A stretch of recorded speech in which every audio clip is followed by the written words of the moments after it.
नमस्कार। पर्यावरण के दृष्टिकोण से सबसे सुरक्षित और स्वच्छ माने जाने वाले पहाड़ी क्षेत्र भी अब धीरे धीरे प्रदूषित होने लगे हैं और इस प्रदूषण के पीछे का मुख्य कारण वन विभाग की लापरवाही मानी जा रही है।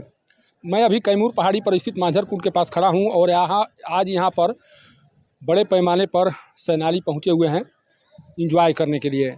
लेकिन जिस तरह से प्रदूषण उत्पन्न करने वाले सामानों को यहाँ पर बिखेर कर रखा गया है, उसे साफ लग रहा है कि आने वाले दिनों में कैमूर पहाड़ी का यह क्षेत्र सबसे ज़्यादा प्रदूषित होगा। और यहाँ पर जिस तरह से ग्रामीण क्षेत्रों में प्रदूषण की मात्रा दिखाई पड़ रही है या जिस तरह से प्रदूषण के कारण लोग परेशान होने लगे हैं, वहीं स्थिति कैमूर पहाड़ी के इस भाग में भी दिखाई पड़ेगी। मैं ऐसा इसलिए कर रहा हूँ कि जो भी प्रदूषण उत्पन्न करने वाले कारक हैं वो यहाँ पर चारों तरफ बिखरे पड़े हुए हैं। देखिए, ये थर्मोकोल का बना हुआ ये प्लेट है। मैं मां मुंडेश्वरी डायग्नोस्टिक सेंटर का प्रोपराइटर हूं, जो चेनारी में उपलब्ध है।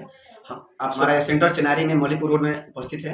हमारे पास ब्लड टेस्ट की सारी सुविधा उपलब्ध है और ईसीजी का भी सुविधा उपलब्ध है और बहुत जल्द अल्ट्रासाउंड और डिजिटल एक्सरे आने वाला है। आप सभी लोगों से ये अनुरोध है कि एक बार सेवा का मौका जरूर दें। और हमारे पास वैसे लोग भी आके जांच करा सकते हैं जिनके पास एक भी रुपया नहीं है, उनका भी जांच हमारे पास हो सकता है। गरीब आदमी के लिए सेवा फ्री है, मान लीजिए, कोई दिक्कत नहीं उसमें।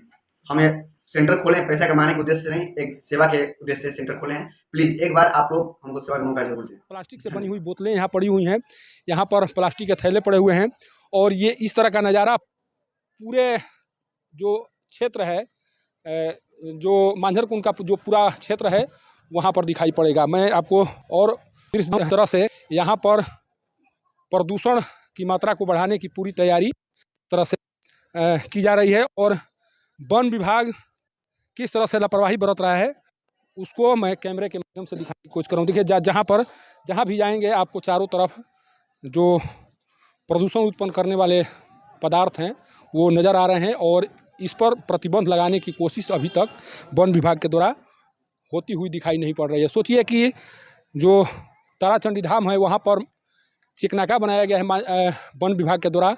आखिर उस चेकनाके का मतलब क्या है? जब चेकनाका बनाया गया है कि कोई भी प्रतिबंधित चीज़ या कोई ऐसे व्यक्ति उस भूभाग में न पहुंच जाए जिससे वन प्रक्षेत्र को नुकसान हो, तो फिर वन वहाँ पर चेकनाके पर कार्य करने वाले जो भी कर्मी हैं वो कर क्या रहे हैं? कैसे इस तरह के जो थैले हैं, इस तरह की बोतलें हैं और ये प्लेट यहाँ पर पहुँच जा रहे हैं, ये सबसे बड़ा सवाल है।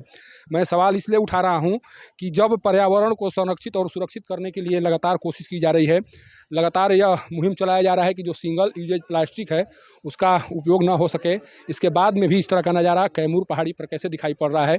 सबसे बड़ी बात है कि आज बड़े पैमाने पर यहाँ पर सैलानी पहुँचे हुए हैं, लेकिन वन विभाग के एक भी कर्मी यहाँ पर दिखाई नहीं पड़ रहे हैं यह देखने के लिए कि उनके क्षेत्र में किस तरह का कार्य चल रहा है, किस तरह की गतिविधि है आने वाले सैलानियों की और उनकी गतिविधियों के कारण किस तरह से उनका वन क्षेत्र प्रभावित हो रहा है।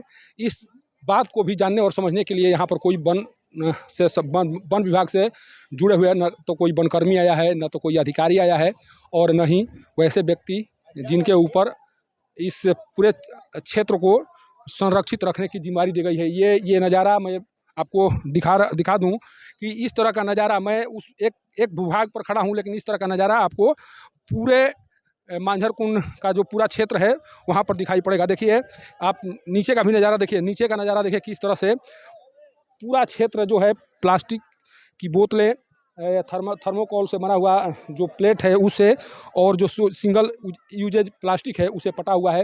और यहाँ पर देखिए बड़ी संख्या में सैलानी आए हुए हैं। वहाँ का सामने का नज़ारा मैं कैमरामैन से कहूँगा कि दिखाएं, जहाँ पर प्लास्टिक की जो थाली है वो पड़ी हुई है और इसी तरह की वस्तुओं से प्रदूषण को बढ़ावा मिलता है।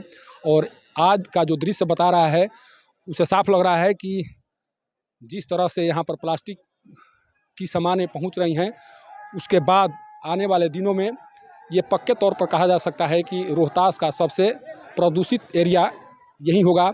और इस एरिया में जब प्रदूषण का मात्रा बढ़ेगा तब जिस तरह से वनों पर उसका प्रभाव पड़ेगा उसको बताने की ज़रूरत नहीं है।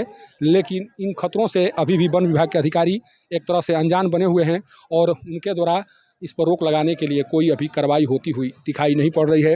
इसलिए ये कहा जा सकता है कि इस क्षेत्र को प्रदूषित करने में वन विभाग का बहुत बड़ा योगदान है। कैमूर पहाड़ी से पब्लिक न्यूज़ के लिए सत्येंद्र चौबे की रिपोर्ट।